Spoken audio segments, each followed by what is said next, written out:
can't really talk about postmodern fiction, postmodern literature, without talking about metafiction. Metafiction, just briefly defined, is fiction or storytelling where a meaningful portion of its narrative energy, if you will, is derived from the explicit recognition of its own fictionality. And metafiction is very closely associated with postmodernism, possibly more closely associated with than most of the trappings or the tropes or the structures that I'm going to discuss and we're going to walk through on this channel. And I think there's a few reasons for that.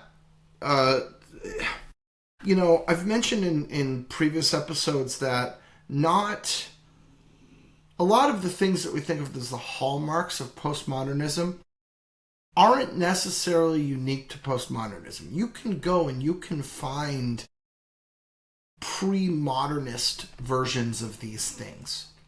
What you get with postmodernism is you get some of these things get very explicitly brought out as a trope, where before they might just occur here and there because of a certain author's idiosyncrasies or because of the nature of a specific work. But then suddenly in postmodernism, people take this and they grab this, right? So if you go all the way back to the Canterbury Tales, you could contend that in a way the Canterbury Tales is metafictional. There's this framed story of the, Chaucer himself, who went on a pilgrimage, and it's the actual Geoffrey Chaucer, and then here's the stories he heard, and he's going to tell you those stories, right? So in that sense, it's metafictional, and it's got the frame structure, which is very closely connected to metafiction, which we'll cover in a different episode. But to then turn around and say, oh, well, metafiction, the Chaucerian era did not treat metafiction the way postmodernism has treated metafiction, where it really has been celebrated and elevated, and people have attempted to discover and use all the different ways that it can be discovered and used, right? And in that sense, it's very different from something that happened in, late medieval or early modern times, where it was very much just an idiosyncrasy of that author and even of that specific story, right? So this, what we see, and we see this with a lot of the tropes in postmodernism, is you can find examples of this stuff from before, but postmodernists really do it big. And metafiction is the best example of that. It's the poster child of that. Right, where postmodernists sort of said, we're going to take this and we're going to run with it and we're going to use it and we're going to do it as much as we conceivably can. So metafiction, you get a lot of it in postmodernism. Postmodernism does a lot to develop the technique, and the two become very closely associated with each other, right? Postmodernism is thought, I would contend that most of it is at least somewhat metafictional, a little bit. And likewise, if you really think of an example of metafiction, unless I pull something out, Tristram Shandy or Geoffrey Chaucer, Shakespeare, most of the metafiction that you're going to see really has occurred in the last 70, 80 years. Even less than that. Most of the metafiction you're going to see has occurred within the last 50 years.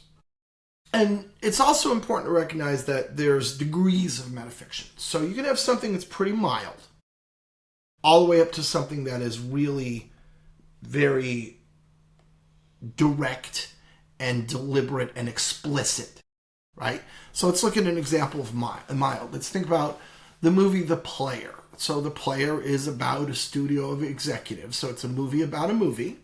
So right there, or a movie about movies, rather. So right there, is that metafilmic? Like by its nature, maybe that makes it metafilmic. But the opening of The Player is a very long establishing shot that pans through different people moving in and out, and it's a very well-made shot there on the studio as people are coming and going. And what happens in that is we return more than once to a conversation that two studios executives are having about films with very long establishing shots, very long, elaborate establishing shots. So that's very directly metafilmic, right? They are making this shot, and the subject matter of the shot is the nature of this shot, of what makes this shot special. And it wouldn't have had to be done that way at all, right? They could have cut that up, but the point was they didn't want to cut that up. They could have had the executives talk about other things, but they wanted the executives talking about that. So that is deliberately metafilmic, right? Metafictional. I think you can't contend that it's not. But it's mild. And compare that to something like the end of Breakfast of Champions, where Kurt Vonnegut, the author, the guy who's writing the book, shows up in the book and has a conversation with his main character, and in fact, he has created a character in the book, a dog, to be specific, that is so scary that the dog actually threatens him, its own author. So that, on the other, it does harm, does irreparable harm to him, his own author. I won't get into the details in case you haven't read the book. If you haven't read Breakfast of Champions, read Breakfast of Champions. And so it's just a very explicit, extremely explicit. But they're both metafiction. So it's good to understand we're dealing with a range of things. And the range does matter because how it's used and the effect of it is important. And I also think connected to this, it's important to understand that we can get into a debate about what actually is and is not metafictional, right? Or maybe not that. Think of it more as types of metafiction. So for instance, we had that very explicit nature of Breakfast of Champions, or the previous video. If you haven't watched Turtles All the Way Down yet, go watch that. I actually read a very short story from Julio Cortázar, which is very, very specifically metafictional, the continuity of parks, right? Compare that to, let's say, A Political Fable by Robert Coover, where one of the main characters is the Cat in the Hat. The same Cat in the Hat that we all know from the children's book, but it's in the real world. He's in the real world, I should say, and interacting with people and dealing with things in the real world. And that's a much more, I would still contend that it's metafiction, but there's not any spot to my recollection where anybody's saying, hey, this is a book, except insofar as one of the main characters is the Cat in the Hat, right? And so, by virtue of the fact that one of the main characters is the Cat in the Hat, it really has to be the Cat in the Hat. You couldn't substitute out for something else. There wouldn't be a book at that point. But because the Cat in the Hat is in there, that is, I think, a very explicit, self-aware acknowledgement to the reader that, look, we all agree that this is fiction, and part of this fiction working, and it works well, it's a great book, is that fictional nature of it. So, is that metafiction? I would contend yes. Let's use another example. Shakespeare. I mentioned him earlier already in this episode. The plays within plays, right? Shakespeare likes to have these plays within plays. Is inclusion of a play within a play, does that make it metadramatic, like of its own nature? Does that make it metadramatic? You know, we could have that debate. Shakespeare does tend to break a little in that direction, certainly compared to his contemporaries. But it's not nearly as explicit, even as A Political Fable, let alone as Breakfast of Champions. And then the last thing we get is, as you move out of, like, I'll call the era of high metafiction, I'm just coining that now, but think about late 60s, 70s, 80s, where you had this extremely metafictional stuff being written. And compare that to things that you get that are later, that are more contemporary. I think one of the things we're seeing in, more recent postmodernist work is it's less so much that I'm going to make something explicitly metafiction where I'm going to say to you, I'm an author and I control these characters and they have to do what I say. Which you could do, and you could make a good, entertaining, thought-provoking, literarily valuable narrative that way, and certainly people have. You get something where there's just sort of, there's an I don't want to say explicit, there's a very clear acknowledgement throughout the whole thing that we're coming in a post-metafictional world where we all know that this is one of the things the author can do, and we kind of all can't even willfully suspend our disbelief anymore. We're just all going to have to accept it. And I think a good example of that is David Foster Wallace. Like, I can't think of an instance where David Foster Wallace gets explicitly metafictional. But if you read a book, certainly Infinite Jest, but even a lot of his other work, there is a great, this is clearly someone who is putting our face right in the fictional and made-up nature of this document, right? This is clearly someone who is not attempting to make us believe this document. This is somebody who is bathing in the fictional nature of it. So even though he never says, hey, this is fiction, you could make a case that there's a metafictional DNA all through Infinite Jest. And I think you could make a really strong case for that. So these are different degrees, I think, of explicitness, extremity, severity, of the metafictional nature of these works. And of course, at this point, you can then jump to the obvious comment where you can say, well, just by virtue of the fact that I'm writing, that I'm putting words on a page, knowing perfectly well that another human is going to pick up these words and read them, does that not make that metafiction? And yeah, you could make that argument. I think the trouble I have with that argument is, again, it's not really useful. Like, once you declare everything's metafiction, why do we have the word? Why do we need the word? So I think it's helpful to try to carve out just the sort of, I'm an author and I'm in the act of writing, and by virtue of the fact that I'm in the act of writing, I understand that I'm creating fiction and someone else is going to consume it.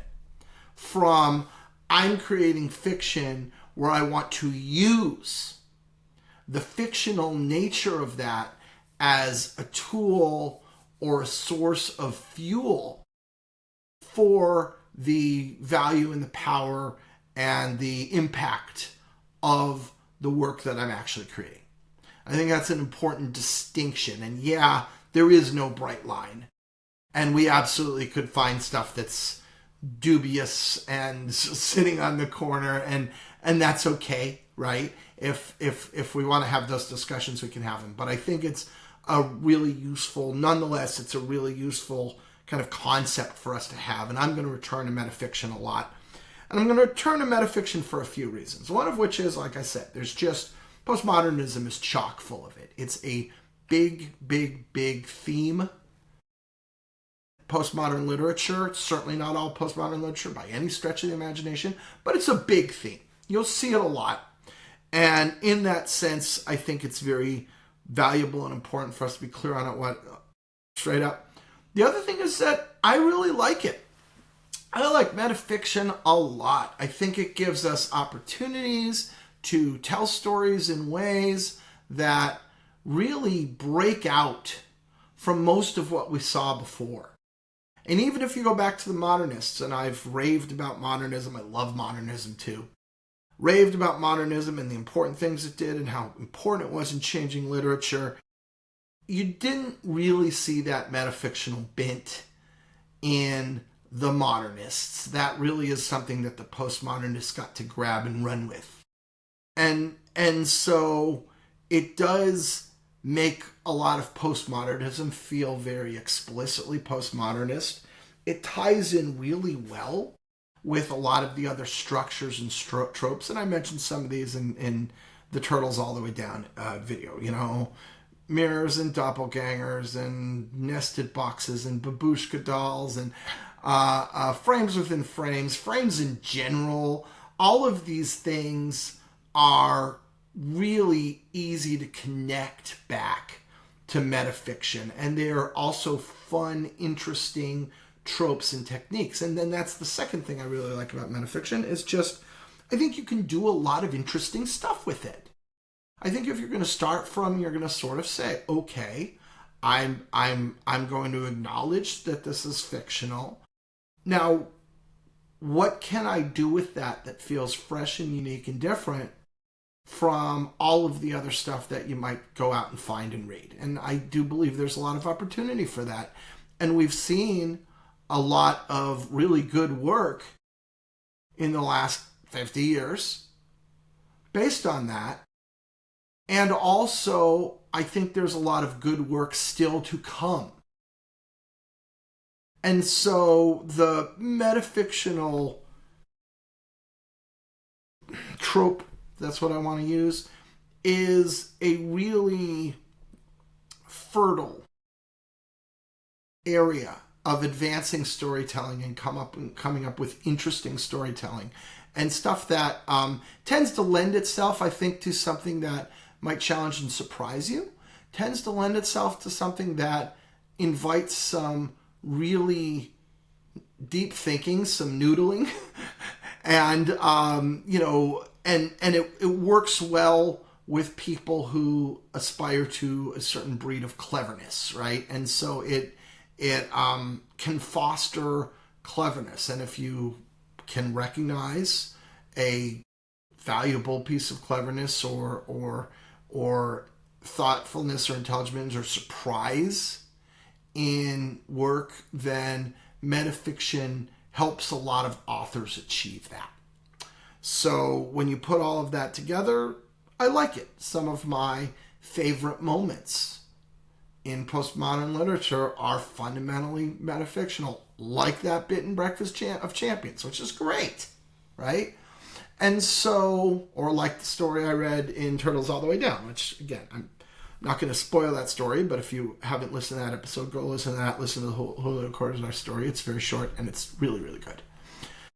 So all of that just to say metafiction, it's one of these baseline words and concepts that I'm going to return to as we get into the specifics of authors, works, trends, etc., techniques. And let's just have it defined here so that we understand what we're dealing with. Thank you very much. I'm Tim Cowan.